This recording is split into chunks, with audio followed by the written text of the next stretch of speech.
So now that we have our simple form with our form functionality, let's go through that again. Jim Smith, 12 tickets. And it tells us also if we forget something, it tells us to fill it in until we fill everything in.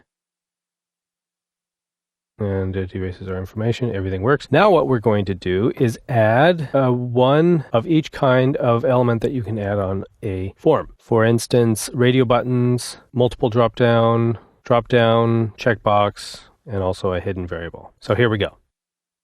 Let's ask our user if he is a smoker or a non-smoker with a radio button. So let's see here. We have first name, last name, number of tickets. First name, last name, number of tickets. So let's put it after that. Display row. So what do we want on the left side? We actually won't need anything on the left side because we'll have the information next to the buttons. So on the right side, though, is a radio button input tag. Two of them. So input type radio name is going to be smoking status, for instance. Value is, first of all, non-smoking. Let's have this one checked first. Assume they're not a non-smoker. So, and that is non-smoking. Let's see how that looks so far. Okay, non-smoking. Now we have to give them another choice in case they're a smoker. BR. Let's just keep on typing here. Input type equals radio name equals smoking status. So the name is the same as the other one. That's how they're paired. So when you click one, the other one is unclicked. But its value is different. It's going to send a different value if it's clicked. This one is smoking. That's the status. Close that and we'll write smoking there. And we won't forget to send the name of the variable.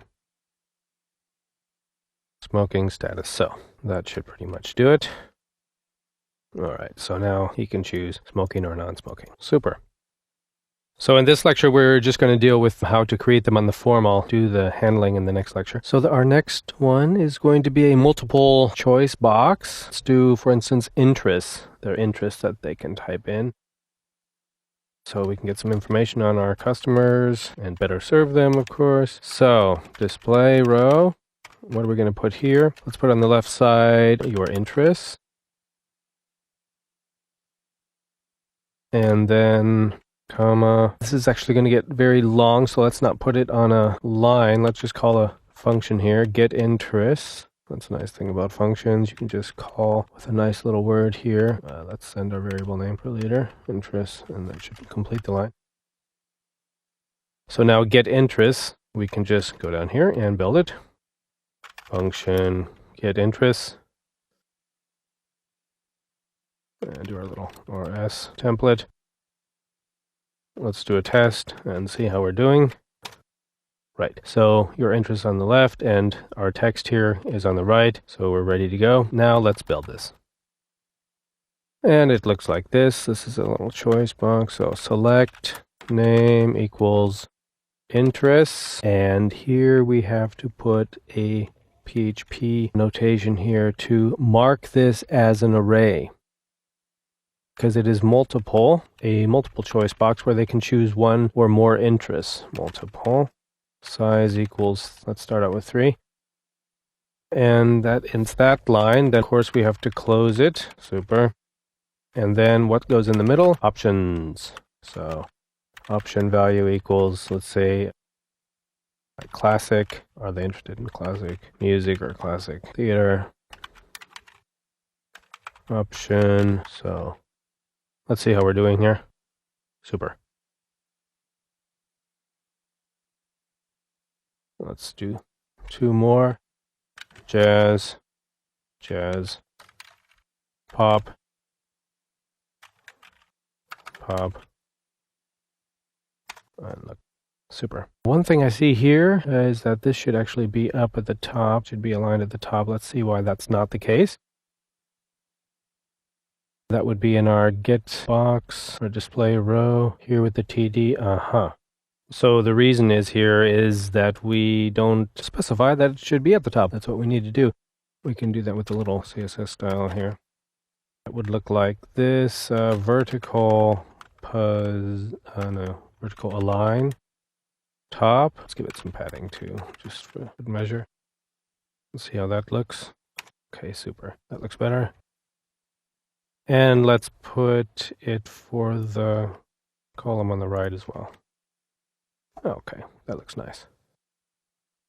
And so you can see here, this is the kind of box where you can choose one, or if you hold down the Shift key, you can choose a range, or with the Control key, you can choose individual ones. And PHP will handle this so that when you pass it to the form processing page, it'll pass an array. But you have to remember to put these little brackets in there.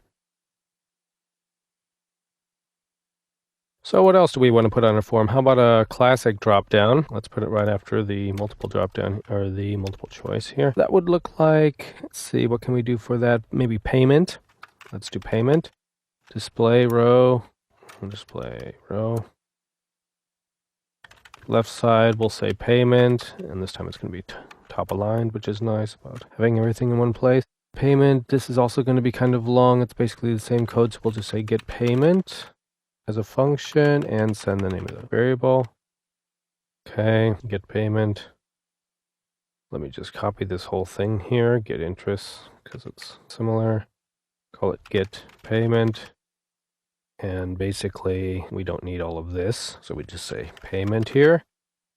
And what kind of payments do we have? We have, let's say, credit card. This is the code that is sent. This is the text here, credit card. We have debit card. That's the code that's sent. This is the text that the user sees, debit card. And we also have the option that they can pay in cash. Let's see how that looks. Okay, why is it above there actually? Because I put it above there.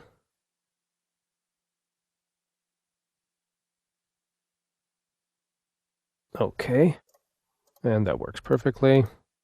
Very nice. We have one left, a checkbox. For instance, let's make the user check a box that says that they accepted the conditions. So they have to check this, all right? So this is just one line, let's just put it here. So, display row, left side, left side, left side. Ooh, do we need anything? No. We'll leave that blank. And here we'll put input type. Now this is a checkbox type. The name is accepted conditions.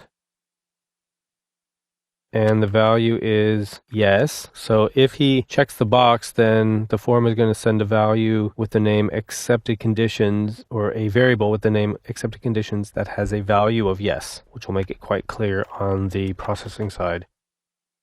Okay, so we have the checkbox. Let's just make sure if we have a checkbox here, everything looks fine. And we need a little text. Let's make this text small because I saw we didn't have much space in there. 8 point is always nice. I accept the conditions. Spandeck. Okay, and nice.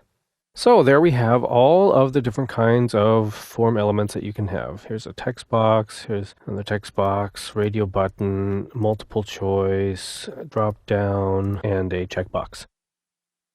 These are all the ones that you can see, but there's another kind called a hidden that we can put in as well. Let's say in our example here of a form for allowing users to order tickets online, let's say we have a number of sites that can link to this form, which we want to keep track of. For instance, where we have advertisements and we want to see, okay, which advertisements bring us the most traffic. So at this point, we would have a variable, and we can put that variable in the form without the user seeing, so that that variable is sent with its value along with all the information, so we can save it, for instance, in the database on the other end in our processing page. So let me show you how to add a hidden variable. Let me click right here. Get a lot more space. That was a double click. Okay, where should we put this? I have found from experience that it's very important where you put it. Depending on browsers, you don't want to put it inside your table. Just put it right before the form ends, this hidden variable. That seems to be the best place here. So input type equals hidden, and name equals, let's call it add link. And value equals, let's say, it was an ad on the city portal. That is a variable that is also going to be sent. We don't see it here, but you can send as many of those variables as you want to keep track of things behind the scenes. So that completes our complex form of all the kinds of form elements that you could have on a form. In the next lecture, we're going to process all of these variables in our processing form file.